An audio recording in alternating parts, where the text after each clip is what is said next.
Everyone and welcome back to my YouTube channel. और आज हम स्टार्ट करें आर्टिकल 168 ऑफ इंडियन कॉन्स्टिट्यूशन से। ठीक है, तो सबसे पहले इंडियन कॉन्स्टिट्यूशन के 167 आर्टिकल हमारा गवर्नर या फिर उससे रिलेटेड ही कुछ ना कुछ स्टेट कॉन्स्टिट्यूएंसीज में चल रहा था। और 168 में क्या आता है कि हर को स्टेट, जो हर स्टेट होते हैं, जैसे हम यूनियन के कॉन्टेक्स्ट में बात करते हैं तो 2 हाउस ऑफ पार्लियामेंट होता है, तो ऐसे स्टेट के कॉन्टेक्स्ट में भी तो होंगे। तो एक होती है लेजिस्लेटिव असेंबली और एक होती है लेजिस्लेटिव काउंसिल, पर इसमें भी कुछ ना कुछ अलग बातें हैं, तो हम इसको एक बार अच्छे से रीड आउट करते हैं। देखो, all the states with in the territory of India, वो सारी स्टेट जो कि टेरिटरी ऑफ इंडिया के अंदर हैं, उनमें होनी चाहिए state legislature consisting of governor. उस जो स्टेट लेजिस्लेचर बनेगा वो कंसिस्ट करेगा गवर्नर के साथ, उसके अलावा स्टेट लेजिस्लेचर हो नहीं सकता। इसके अलावा कुछ पर्टिकुलर स्टेट में बोल रखा है कि 2 ये होने चाहिए, legislative assembly as well as legislative council, और बाकी की रिमेनिंग स्टेट जितनी भी है इंडिया में उसमें सिंगल लेजिस्लेटिव असेंबली होगी, जिसको बोला जाएगा लेजिस्लेटिव असेंबली। तो देखते हैं हम कौन कौन से स्टेट से। सबसे पहले आंध्र प्रदेश, स्टेट ऑफ बिहार, मध्य प्रदेश, महाराष्ट्र, कर्नाटका, तमिलनाडु, तेलंगाना, उत्तर प्रदेश, इन सारी स्टेट्स के पास होंगी 2 कॉन्स्टिट्यूएंसीज, और इन दोनों कॉन्स्टिट्यूएंसीज को क्या बोला जाएगा? सबसे पहली वाली को बोला जाएगा लेजिस्लेटिव असेंबली और दूसरे को बोला जाएगा लेजिस्लेटिव काउंसिल।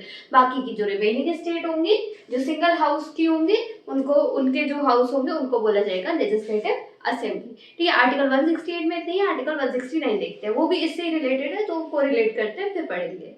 तो अब हम पढ़ रहे हैं आर्टिकल 169 एंड 170। अब देखो 168 से हम रिलेट करके थोड़ा सा पढ़ेंगे। अब देखो, चाहे आर्टिकल 168 में कुछ भी लिखा हो, ठीक है, विद स्टैंडिंग ऑफ आर्टिकल 168 कि उसमें लिखा है कि लेजिस्लेटिव असेंबली होगी, इन स्टेट्स की होगी या फिर कितने 2 होंगी, 1 होंगी, जिन जिन पर्टिकुलर स्टेट्स की ये बताई थी। पर अगर विद स्टैंडिंग ऑफ आर्टिकल 168 अगर पार्लियामेंट को लगता है कि उसको अबॉलिश कर देना चाहिए या फिर क्रिएट कर देना चाहिए कोई नया या फिर कोई चलता आया पुराना स्टेट लेजिस्लेचर, तो ये पावर पार्लियामेंट के पास है कि वो एक रेजोल्यूशन पास करेगी 2/3 मेजोरिटी के साथ। वो या तो स्टेट लेजिस्लेचर अबॉलिश भी कर सकती है और कोई नया स्टेट लेजिस्लेचर क्रिएट भी कर सकती है। अब देखो, अबॉलिश और क्रिएशन में एक चीज है कि पार्लियामेंट के पास, हमारे पास पावर है। अब पार्लियामेंट के पास जो पावर्स है, इसमें क्या हो सकता है, किसी एक्सटेंट तक ये भी हो सकता है कि हमें कॉन्स्टिट्यूशन को चेंज करना पड़े।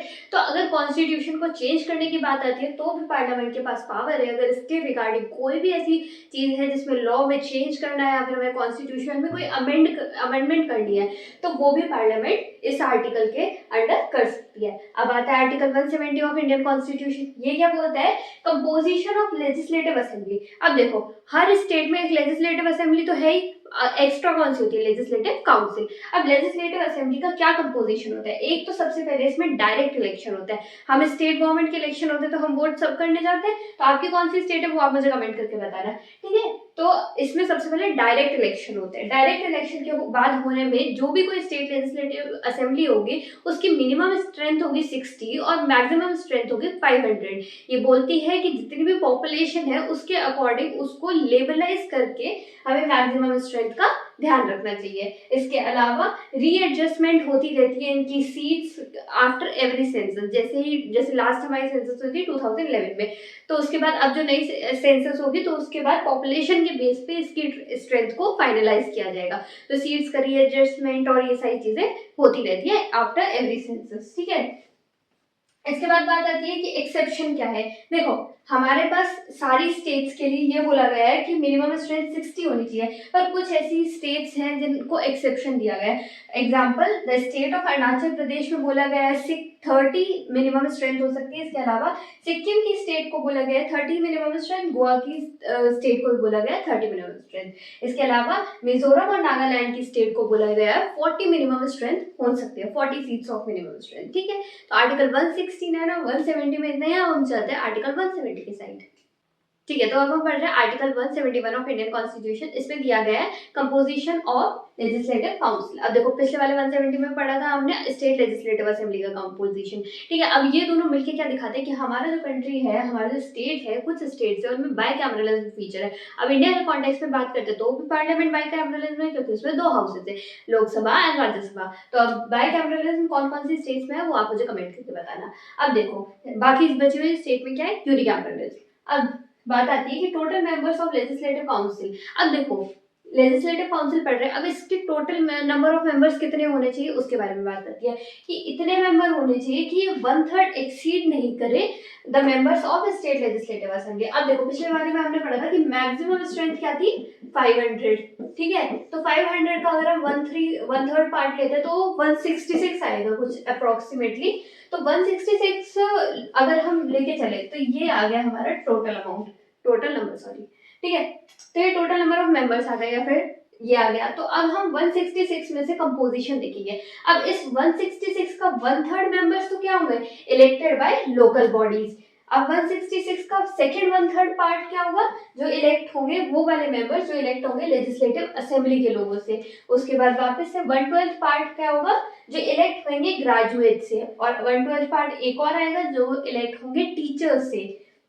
इसके अलावा 1/6 पार्ट में गवर्नर हेल्प करेगा, और गवर्नर किन लोगों को अपॉइंट करेगा, जो लोग बहुत अच्छे होते हैं in the field of art, literature, culture, science, ठीक है। तो कंपोजिशन ऑफ लेजिस्लेटिव असेंबली में इतना ही है। बाकी हम चलते हैं आर्टिकल 172 ऑफ इंडियन कॉन्स्टिट्यूशन में। अच्छा, अब हम पढ़ रहे हैं आर्टिकल 172 ऑफ इंडियन कॉन्स्टिट्यूशन, जिसमें दिया गया है टेन्योर। टेन्योर क्या होता है, कितने टाइम तक तुम रिप्रेजेंट करोगे एज अ गवर्नमेंट, ठीक है। तो लेजिस्लेटिव असेंबली की बात करते हैं स्टेट के कॉन्टेक्स्ट में। तो लेजिस्लेटिव असेंबली का 5 साल का टेन्योर होता है, पर ये पहले भी डिसोल्यूशन हो सकता है अगर गवर्नर या पार्लियामेंट के ऑर्डर्स पे। इसके अलावा बात आती है कि जब इमरजेंसी प्रोविजंस हुए, ठीक है, कोई इमरजेंसी का टाइम लग गया, कोई स्टेट इमरजेंसी आ गई, तो स्टेट इमरजेंसी में ये एक्सीड हो सकता है 1 साल तक, तो 6 साल का और टेन्योर बन जाएगा, मतलब मिला के 6 साल का। इसके अलावा जब हम बात करते हैं लेजिस्लेटिव काउंसिल की, तो लेजिस्लेटिव काउंसिल में ये परमानेंट हाउस होता है, जबकि लेजिस्लेटिव असेंबली टेम्परेरी हाउस होता है। तो परमानेंट हाउस में क्या होता है, जब हम राज्यसभा की बात कर रहे थे यूनियन में, तो उसमें क्या होता था 2 साल में सारे मेंबर रिटायर होते जाते थे 2/3 मेंबर। तो लेजिस्लेटिव काउंसिल में भी हर 2 साल में मेंबर्स रिटायर होते हैं, नए मेंबर्स आते रहते हैं, तो ये चलता रहता है, ये प्रोग्रेसिव काम है। इसके बाद चलते हैं हम आर्टिकल 173 ऑफ इंडियन कॉन्स्टिट्यूशन में। अच्छा, अब हम पढ़ेंगे आर्टिकल 173 ऑफ इंडियन कॉन्स्टिट्यूशन, ठीक है। इसमें क्या बोला गया है कि क्वालिफिकेशन क्या होनी चाहिए लेजिस्लेटिव असेंबली के मेंबर की या फिर लेजिस्लेटिव काउंसिल के मेंबर की।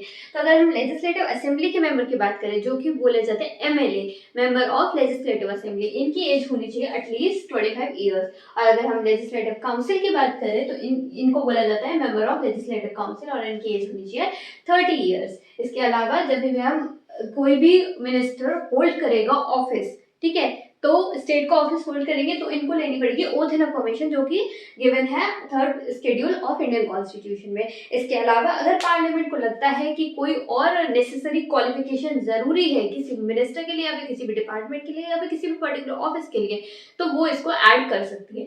Okay, so that's all for article 173 of Indian constitution, and that's all for this video. मैं आपको मिलती हूँ अगले वाली वीडियो में, हम 174 से स्टार्ट करेंगे। And thank you for watching, और टाटा।